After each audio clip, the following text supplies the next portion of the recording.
Alrighty, guys. The video topic that we have for today is going to be one that I've had on the channel before, but I didn't go into great detail. The topic for today's video is going to be whether or not police officers have a constitutional duty to protect you as citizens. The reason that I'm doing this topic, or how it came up, I'm not exactly sure how long ago it was, but after the Uvalde shooting incident, I began seeing a lot of hate towards police officers who were not there on scene, police officers who had nothing to do with it. A lot of that hate was actually directed at me, and I'm sure that every other police officer on social media was getting it as well. And a lot of the hate revolved around this topic of, well, police officers don't have a duty to protect you. The Supreme Court has said that many times. Therefore, they're not going to risk their lives to help you. They're just lazy pieces of crap cowards, and you need to learn how to protect yourself. Often, when people made that comment, they were sharing this New York Times story right here.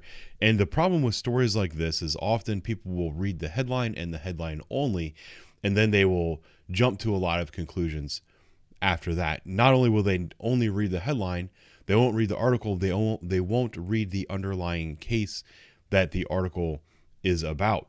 This particular headline says, "Justices rule that police do not have a constitutional duty to protect somebody."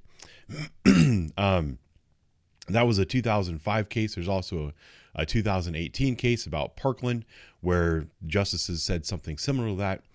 And it's making people think that officers don't have to go out there and try to do their job is the gist of what they're saying.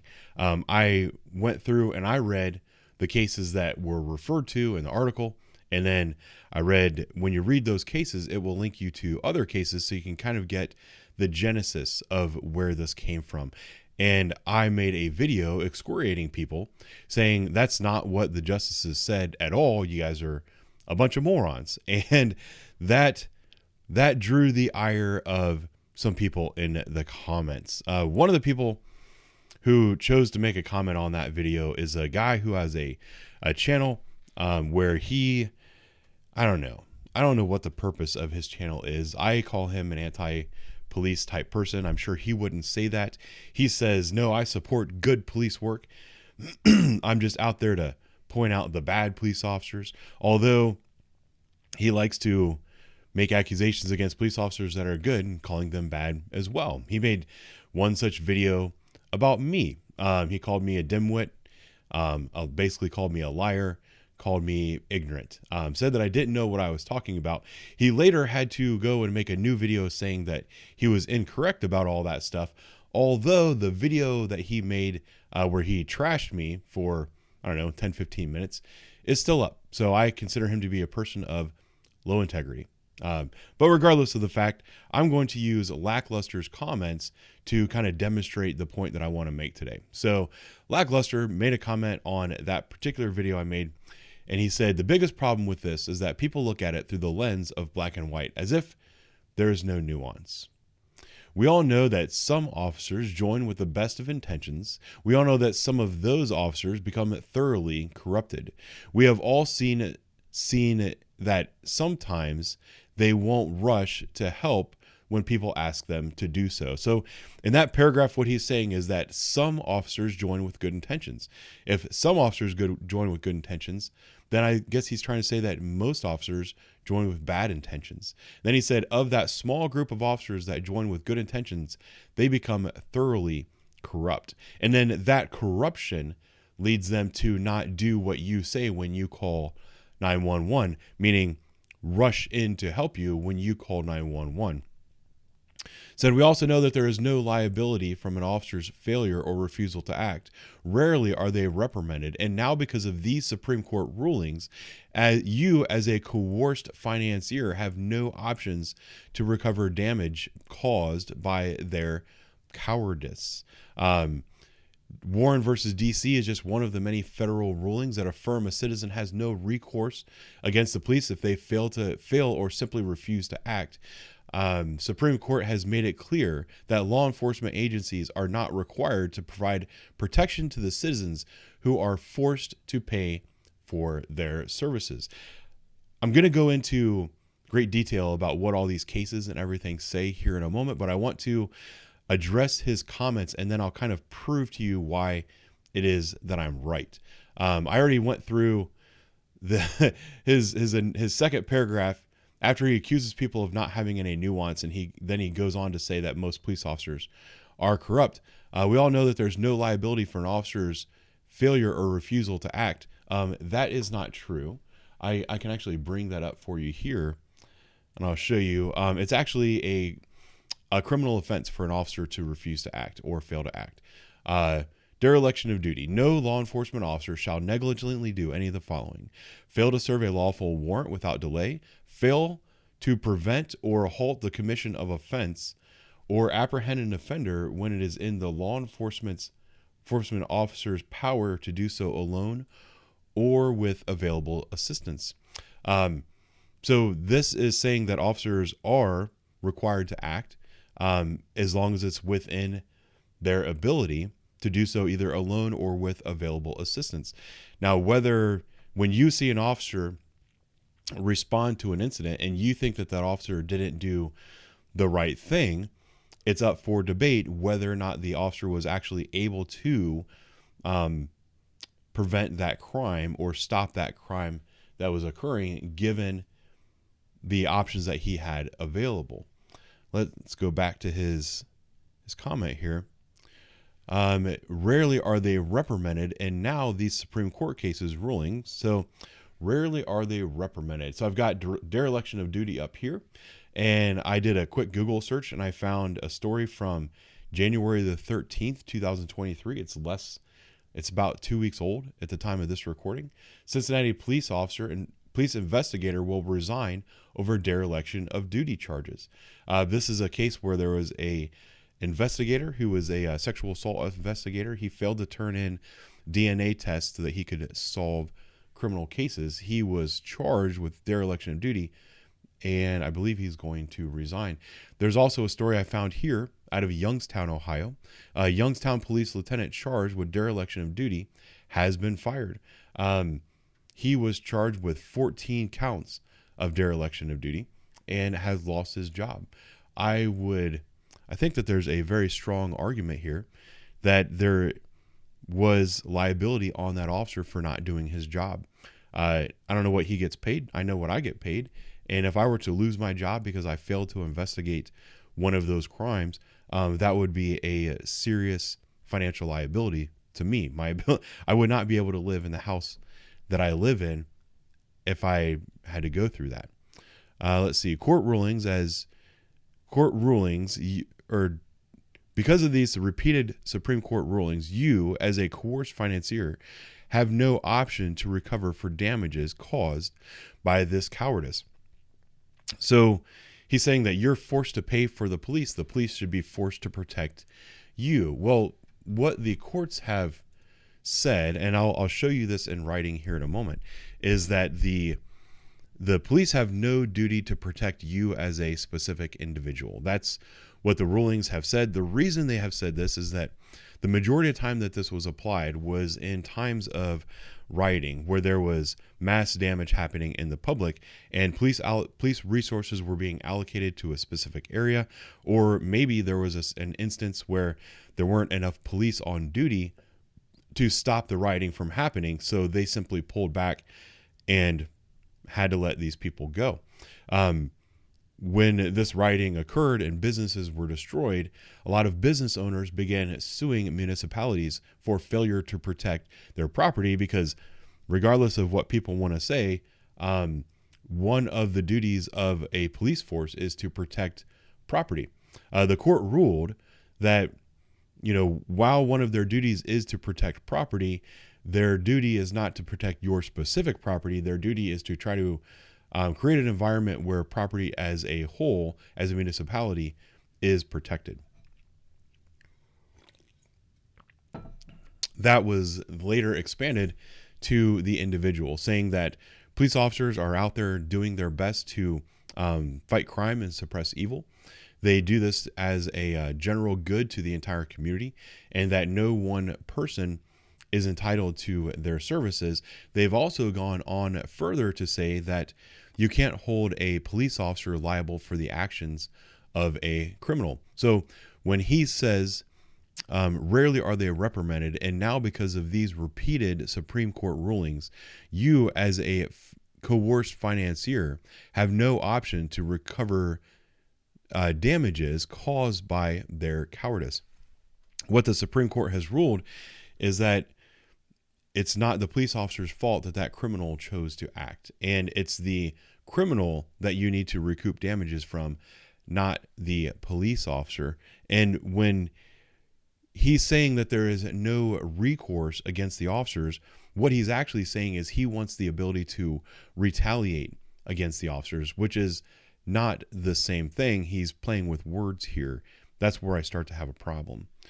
So let's get into the cases. And when I made the video, I actually talked about a case called Warren versus DC. And there's a lot of people who misrepresent what was in that case, the facts of the case as well. And for this, I want to highlight the prison memoirs of a modern anarchist. He says, for those of you who are curious, DC versus Warren, two ladies called 911 after hearing a commotion at their neighbors. They watched the police circle the building and leave. They called again after hearing screaming. Police never came back. After the suspects raped the neighbor, they then raped the two ladies that called 911. The courts ruled that even though they called, the police were under no duty to respond any more than they did. That was his comment. And the problem is what he's saying is not true. That's another problem with when people talk about this duty to protect and they misrepresent the facts of the case. He actually completely misrepresented what the police response was, which muddies the water, right? Now, when I read through the stuff in these cases, I want to point out these cases were dismissed. These cases never went to trial. So what you're reading is the accusation. It's like, if I was mad at you and I was making a lot of accusations against you and I wanted to sue you, you filed for dismissal. So I have to go through the appeals process and say, no, I have standing in this. I get to sue. Here's all of my complaints against the officers. And then the court will decide whether or not you have standing to file this lawsuit. If they don't believe you have standing, they will dismiss it. If they don't dismiss the case, it goes to trial. And that's when we get to hear the other side of the story, right? It's also important to remember that these are cases of civil litigation. This is not a criminal matter. This is people who are victims of crime that are suing, trying to get money from the police department and from the city because they were victims of crime. So the case of DC versus Warren is the one that I'm going to go over for the most part. It happened on March 16th, 1975. It's a case where there was 3 women living in a home. One woman lived on the 2nd floor, 2 women lived on the 3rd floor. The women on the 3rd floor heard a break-in and heard screaming downstairs because 2 men had broken in and were raping their roommate. They called the police. They said, we've had a break-in. The police dispatcher told them to be quiet and officers will be dispatched. Officers were dispatched, didn't find any evidence of a break-in, left. The women called 911 again, and then believing that officers were in their house, they called out to them, causing the men downstairs to become aware of their presence. The men walked upstairs, found them, and then chose to rape them for an extended period of time. It was an absolute horrible, horrible thing that happened. But I want to get into the police response and the Supreme Court and how they ruled on that, and then also point out how Anarchist was not correct with his statements. So I want to bring out this paragraph right here. It says, meanwhile, while the 2 women, the women who called the police crawled out onto a window and watched the police arrived. While they were there, they saw one policeman drive through the alley behind the house and then proceed to the front of the residence without stopping, leaning out the window, or getting out the car. That was one of the police officers. Actually, I have up here, it says 4 police cruisers responded to the broadcast 3 to the address, and 1 to another address to investigate a possible suspect. So what the women saw was one car circle the area, and then they saw another officer who stopped and got out of his car, went to the front door of the residence. They were unable to see any of the other officers. Sorry, my nose, it's early.